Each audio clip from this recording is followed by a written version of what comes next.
Hi, this is Michelle Medrano, and I'm happy today to have an opportunity to speak to a wonderful friend of Mile High Church. Doug Goodfeather's here with us today. I don't know him as well as a lot of people here at Mile High do, so I'm fortunate that I get to ask him some really wonderful questions, things that I've been wanting to know about him, things that I bet you've been wanting to know about him, and just get to know him better. So welcome, Doug. It's so great to be here with you. Thank you. So you have been a good friend of Mile High's for a very long time, haven't you? Many years. Yeah. So tell us a little bit about your life, some of the highlights that have formed and fashioned and contributed to you being who you are. And I want to hear a little bit about your history, and then we're going to talk more about the wonderful work you do in this world. Mm-hmm. So can you give us some sense of how was your childhood, where'd you grow up, stuff like that? Well, I'll introduce myself in my Lakota language. I'll say, Apetukile chante washte Yuha choose up below, washte choose up below, and we are washte milo. My name is Doug Goodfeather. I'm from the Standing Rock, Lakota and Dakota Nation on the South Dakota side, because it goes both into North and South Dakota. I was born and raised on the South Dakota side in a little village called Rock Creek, and I was born and raised there, and by my grandparents.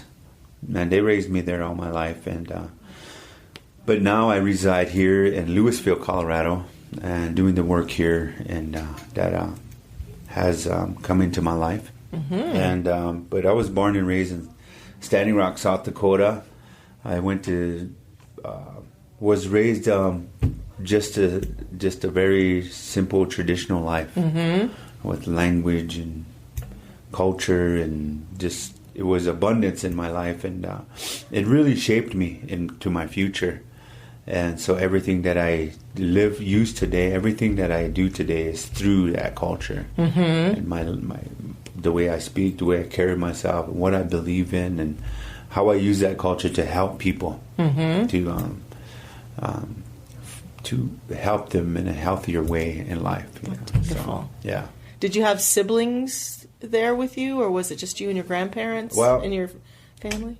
I was adopted. Okay. And I was adopted by relatives from my biological mom. Her relatives adopted me, and they were elder people. And so they adopted 5 of us. I was the middle one. There was 2 older ones, and there was 2 younger ones. And that's the way we were raised up, all boys. All boys, oh my. All boys, yeah. Yeah. And it's really amazing how that story came about, too, because when my grandma who raised me, it was my grandpa that I was blood related to, but my grandma, his wife, when she was a young child, she had 3 different kinds of sickness, and they thought she wasn't going to make it.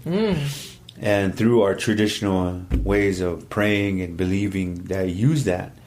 And she got well. But she was told that she was not meant to have children after that sickness, because it ruined that part of her life. But she was to adopt children and raise them like her own. So she adopted 5 of us, and she raised us in a very traditional fashion and a way of life. But as we all grew up to adults, the last one finished living at home, she passed away. Did she? So it was like she fulfilled her duty and her mission. Her mission in life. Her purpose, yeah. Wow. So beautiful. And that kind of transitioned to me in my life too, because I'm always taking kids and raising them. Sure. And I raised my own kids. I have 5 biological children, and my daughter. She passed away. She was 21, and she was pregnant. She was getting ready to get married, and she got leukemia, and she ended up in 2014, February 19, 2014. She passed away from leukemia. I'm so sorry. Yeah. So but I raised her sisters, her younger sisters, because her mother and I, when they were children, we separated and went our ways, and then she went on and remarried and had more children, and so the father wasn't in their life, so I ended up taking their them and raising them as well. Yeah. So you carried on that tradition from your grandmother, huh? Yeah, Wow. yeah. So wow, that's amazing. A lot of people that I mentor, their kids call me uncle or brother, or a lot of other people call me nephew. So that's I made a good relationship in that extended family and a community. Yeah. Now, when you say you were raised, your upbringing was traditional, what I love about you that you've brought to my life and to so many is the beauty of the rituals from your peoples, the dancing and the music and the singing and the language. It's so beautiful. And clearly the healing element that you're talking about for your grandmother that was present. Is that what you mean when you say pretty traditional for people from your tribe? Is it encompasses all of that cultural richness, and you were taught all of that as you were being raised? Yes. Everything about and the cultural aspect and tradition aspects, just traditions that are passed on in a spiritual or a manner that is a cycle of flourishing. Like, you take what you need, and then so it can grow back again, and then you learn what they teach you of why we use these certain things in our lives. And like sage, for instance, we go out and pick sage. We have respect for it. We give an offering, take what we need, and we cut it. And the sage is, people just think of it as just using it as a smudging to cleanse the area, the mind, the heart, the body, and the spirit. But it's also scientifically proven antibacterial, naturally. Oh, sure. Yeah. So when I was growing up, I would see the grandmas or the men doing sage baths, they'd rub balls of sage like this, and they'll rub their whole body. And then when you rub it, it breaks up those terpenes in there, and it makes that smell really strong of menthol. So it kills all the bacteria. Oh my gosh! Wow! So it's like taking a bath. Oh, how nice! And you can use it in water and wipe this table off and kill all the germs on it naturally. It doesn't affect you. So those are kind of things that I was brought up with and taught with, and so I just use them in my everyday life today still because they're so important. People don't realize how important those things are in human life because we forget these things in our lives, and we're starting to see the effects of synthetics in our lives and affecting everybody. So today, I carry those traditions on, whether it's music or dance or storytelling or the language or planting crops, medicine, or looking for medicine or helping people, counseling people. So all these things I use as a philosophy, as a teacher as well, to carry on and to continue to help people because it's a natural flow on this earth of life. And so when it's natural, humans are natural, so you use that naturality to help each other. Very organically. So when we insert synthetic in it start to affect us. Definitely. And then that's when people start getting sick and things happen in life. Right. So that's what I use today, and I still use them. And they're still very powerful and very effective. And I use these teachings as well to help people in their rites of passage in life as well. Yes, because I think that's something that I find so beautiful about the culture that you've been raised in, is so many important ceremony and rites of passage that have kind of been lost along the way, that are so valuable for people as they go through various transitions in their life, from one stage to the next, to the next, to the next, and pausing and making something beautiful out of that transition is something that I admire greatly about your culture and that you've brought to us so wonderfully. So thank you for that. Yeah. Now, I noticed that you said you were raised at Standing Rock, and of course, in the last few years, there was a lot of activity there. How did it feel for you to have your home base be such a place where people were gathering? I remember there was a time where there was media and people and such conflict. Was that? I'm sure that was heart-wrenching and yet challenging, and a great place to take a stand. How is that for you? I looked at it as a learning opportunity in my life, and to see people actually coming together and seeing each other and why we need to do this. And it's just a philosophy of how I was taught and how this is teaching today's world. And I used to ask my grandma, what's the purpose of a tornado? And we would stand in certain places when one would be coming, and she would talk about it. And she would use her spiritual connection to talk to the tornado. Oh, wow. And so when I say these things, people right away, they start to analyze. And they use logic. Sure. And they forget that they forget about their belief, their faith.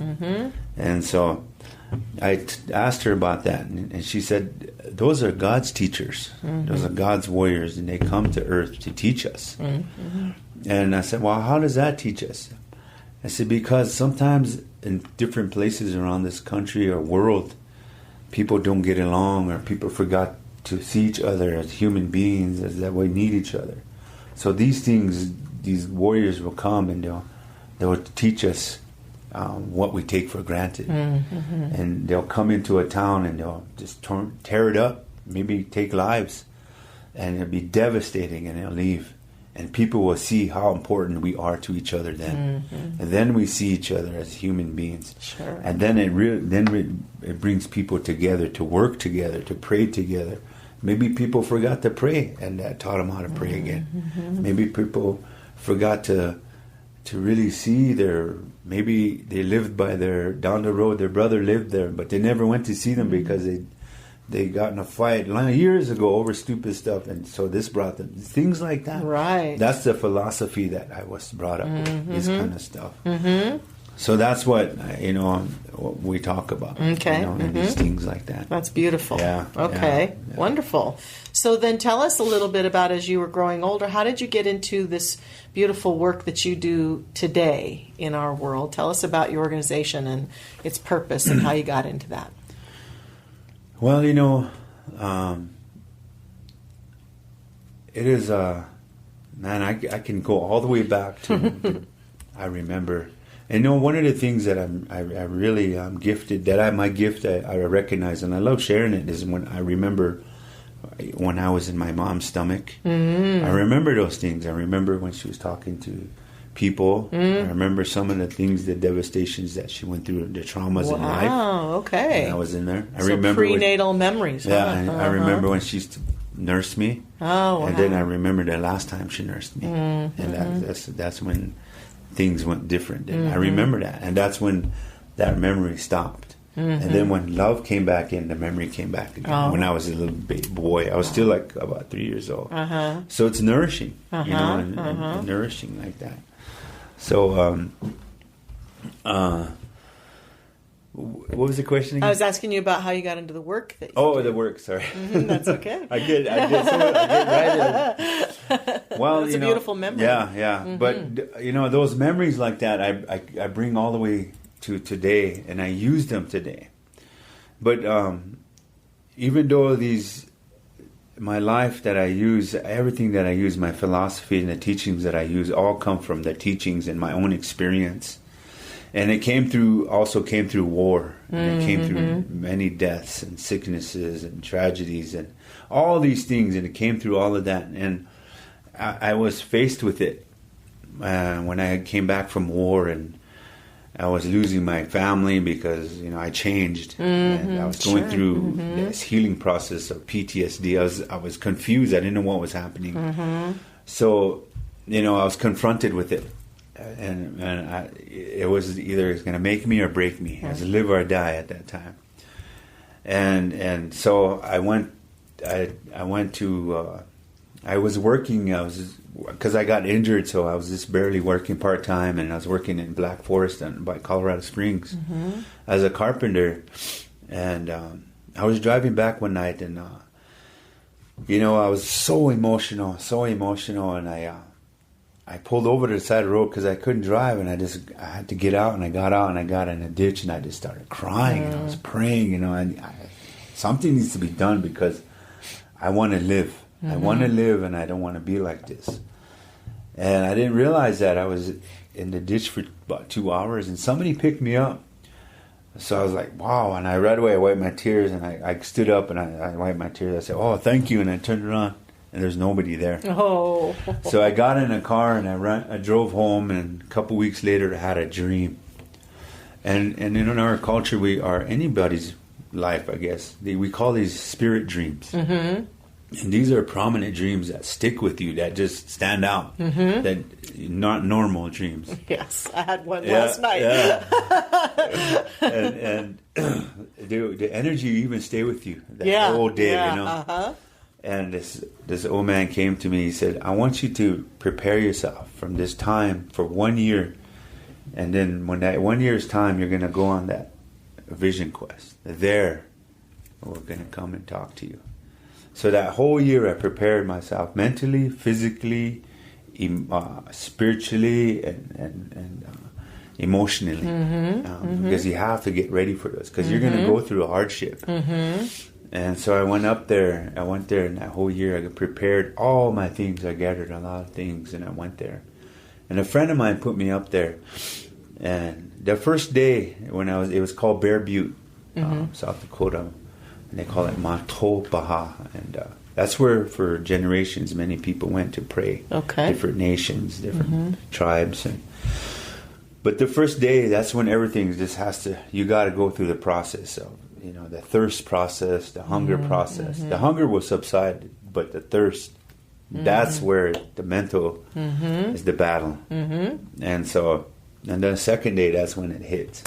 That's when everything is tested. Your faith, your anger, your patience, everything is tested at that time.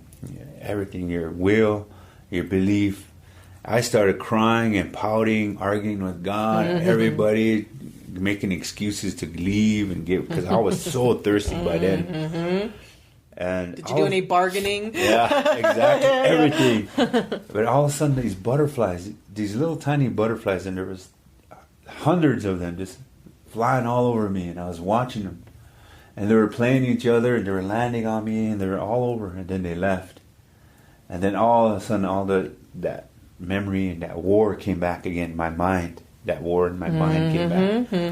And I was like, and then all of a sudden, these other butterflies, and they were bigger ones. Hundreds of them just flying all over, playing on me. And what I didn't realize is that they were there all day, hours. And to me, it seemed like just minutes. Right. And then my grandma told me a story. She said, those are God's warriors, she said one time. She pointed at one. But they were there helping me. They took my mind and everything. And then the third day came. And that's when I got up early that morning. Because I heard this bird singing, and it wasn't a normal melody. It was just started going into this tune. So I sat up, and I'm like, man, that is such a beautiful song. I turned her, and there was this branch sitting right here, and it was sitting right there. I could have reached over and pet it. Just came in and So I was just wow, listening to it. And then I closed my eyes, and that's when I went into the vision. Oh my! And then. And the old man came and he stood beside me. He said, it's so good that you came. It's good that you came. He said, that was me in the ditch who picked you up. He said, that was me who came to you in a dream. He said, now I'm here. Wow. He said, it's good you came. And he said, I want you to look. And he pointed out. And the ground rose in the vision. So I was on this mountain. And the ground was rumbling and it rose to my level. And it was just dark, and silhouettes and dark, and it was just chaos. It looked like hell. And people were just in despair. And he said, and he put his arm around me. He pointed. He said, "Look." He said, "You people make yourself sick." He said, "You people make yourself sick." In order for people to heal, people must be willing to sacrifice, willing to be pick sacred ways up. He said, because God on this earth has created many sacred ways for the people to use to help each other. But people must be willing to do it, to be willing to help each other do it, and pick each other up. Until then, nobody's gonna heal. He said, so you do that. He said, when you come down from this hill, I want you to go back to where you were born and raised. There you're going to find what you need. Because before I went up there, I said, my purpose here is to know my purpose on this earth. Yeah. And you set an intention before. Yeah. So, and then so when I came down on the fourth day, I was so happy, but I was so tired and exhausted. So I rested a day, and then I went back to Standing Rock. And there I found I talked to people in despair and friends and relatives, and that's all they shared was despair. And it was so suicide, alcohol, drugs, addictions, crime, all that, prison, jail, all of that. And it was so devastating. And then so my brother still lives out there, so I was out there, and I went into another dream, and that bird came again, and he asked me if did I understand what I did, why I was there, why these people talk to me, did I understand? He said, did you see it? And I said, I can't see it. He said, did you see it? I said, no. He asked me 4 times that, and I didn't realize that it wasn't here. It was here.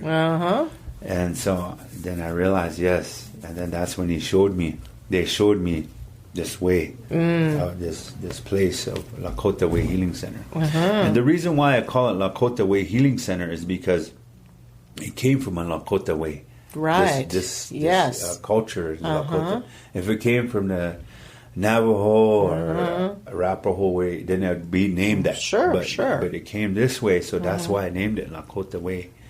And the healing center, people always say, well, we want to go to your center, we want to see your center. And I said, and the reason why I named it that is the center is here, in you. And that's what it means. It doesn't mean a physical building. Right. It means here. Right. Because that's where we got to heal. Right. That's what we got to heal. And so I teach people that. And I use these philosophies to help people to understand their true beauty and meaning of life. And that you can't give up when things get hard. You have to keep pushing on and that's why I work with veterans. I work with veterans a lot. So I use this philosophy and these teachings to help people believe in themselves again, to stand, pick them up. And so I had to go through that in order to be here because this wasn't my life. My life was, I wanted to make a lot of money, have a nice house and car. And so I was going to be an engineer. I wasn't going to school to be an engineer or a lawyer. I was going to be one of them. But I went to be an engineer.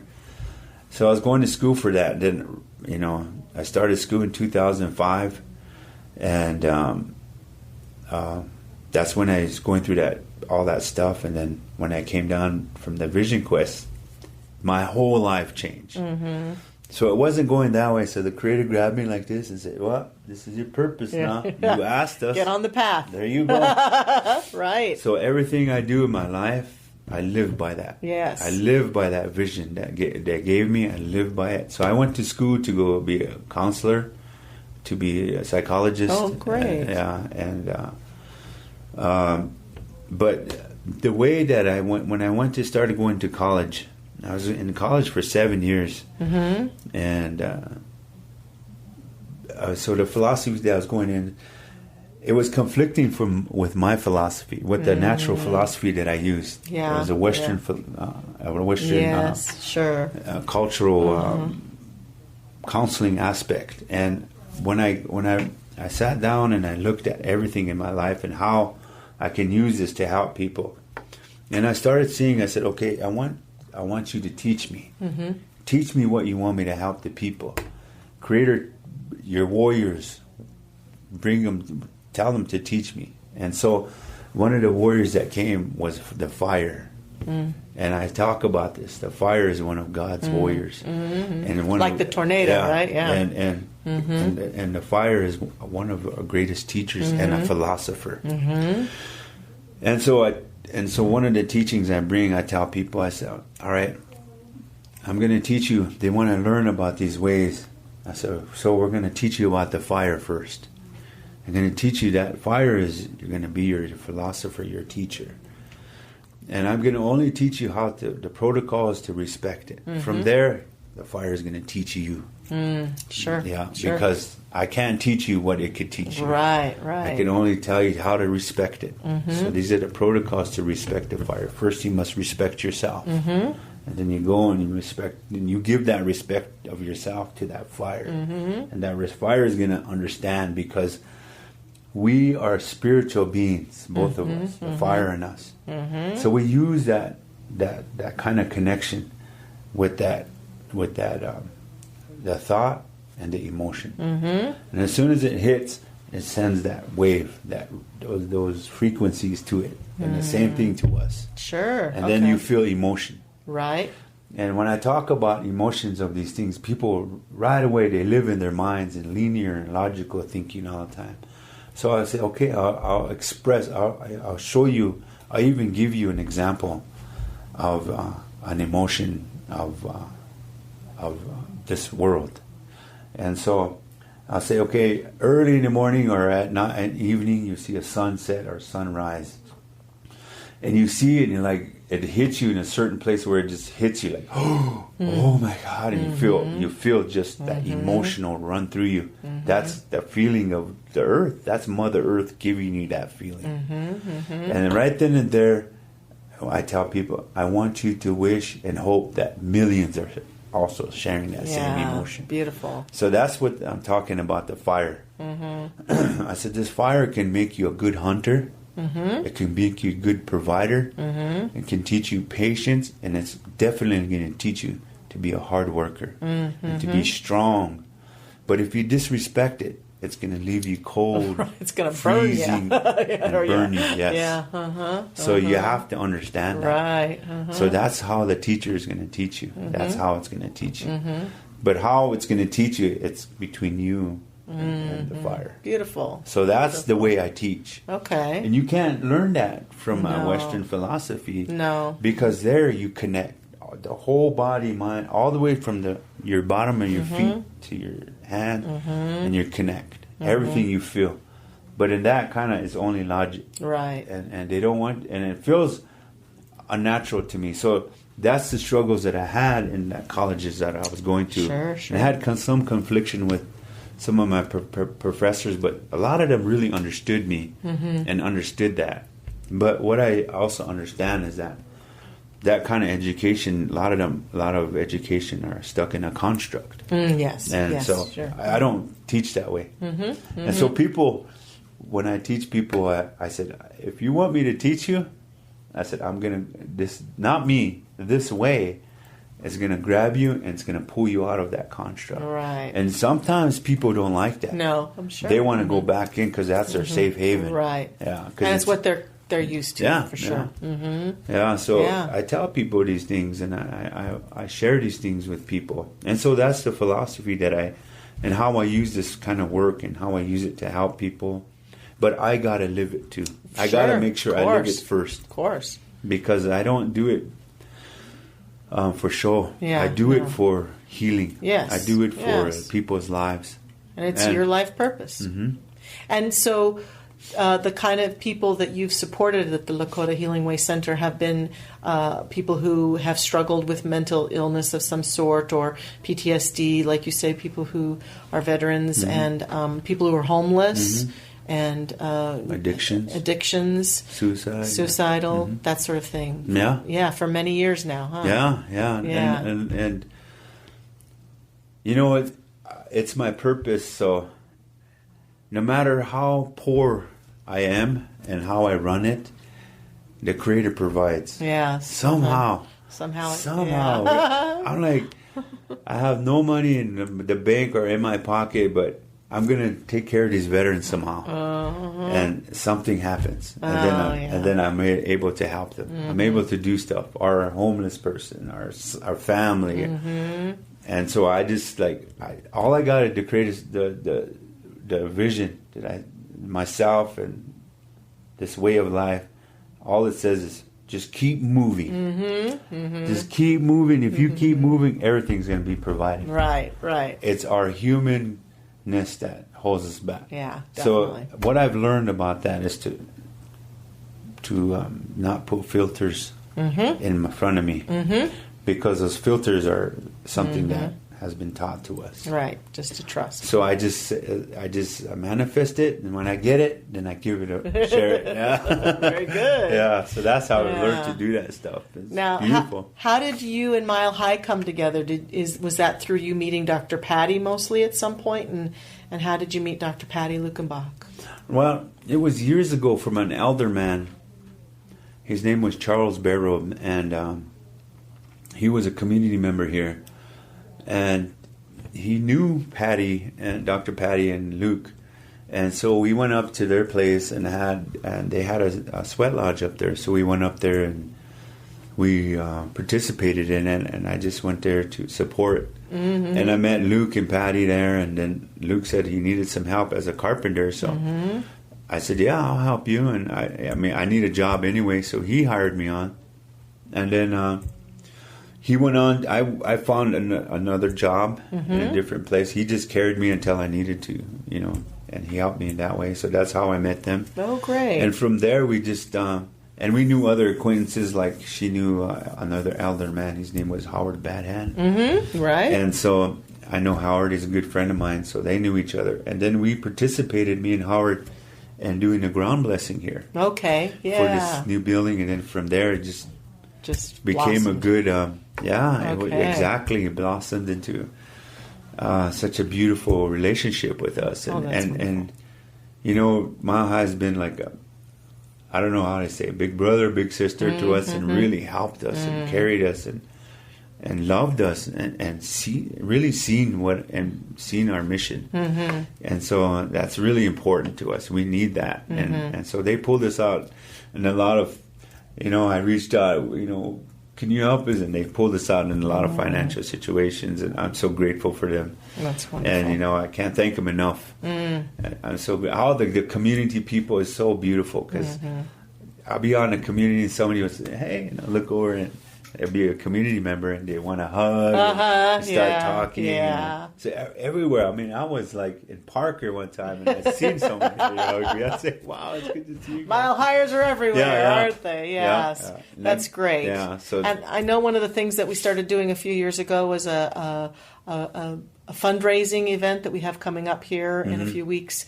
For the Lakota Healing Way, so people can join us for that. So if you're interested, go to the Mile High website at milehighchurch.org, and you can get a ticket and come and support the wonderful work that you're doing. So thank you so much for taking this time and sharing so much of your journey with us. Is there anything else you want the world to know about this work or to consider as we complete our time together today? Well, I'll share this with you. One of the things that I've learned in my life and this purpose through everything I've been through and seen and felt and heard and tasted and dreamt of, I've learned that we're all a part of the Creator's, the source. Creator is the source. We are part of that source. We're all a part of that. And we're all making our way to that source. And the Lakota way, they say water runs south, and we're all going. And they say in a lot of universal beliefs is that's a spirit door. South is a spirit door. So everybody's going. We're all making our way towards that, and we come together. We create rivers and creeks and lakes, and we're all making our way that way. But we're gonna come across obstacles in these ways, but together. And if you see us together, you see water together, we're together. Even though we come across obstacles, we do it together. And that's how we have to live our lives, together as human beings, because we're all part of the source of the Creator. And we all want to use that source. And we also remember that, our elders and our children, we always have to remember the future and our past, to keep balance on this life and to understand. And when you create relationships, extended family, they become your true family. We create spirit blood. It's a spirit blood connection that sometimes could be stronger than physical blood. But that's how you think and that's how you believe, as we talk about the mind and the philosophy of logic and the philosophy of spiritual. And you bring that thought and that emotion together, it creates a powerful impact in life. And so I want to share that to people, to understand, to believe in yourself, that we can do that. Yes. For each other. Beautiful. Thank you so much, Doug. You're welcome. Thank you. Thanks for joining us today, everybody. What a great time. Yay. See you soon. Yeah.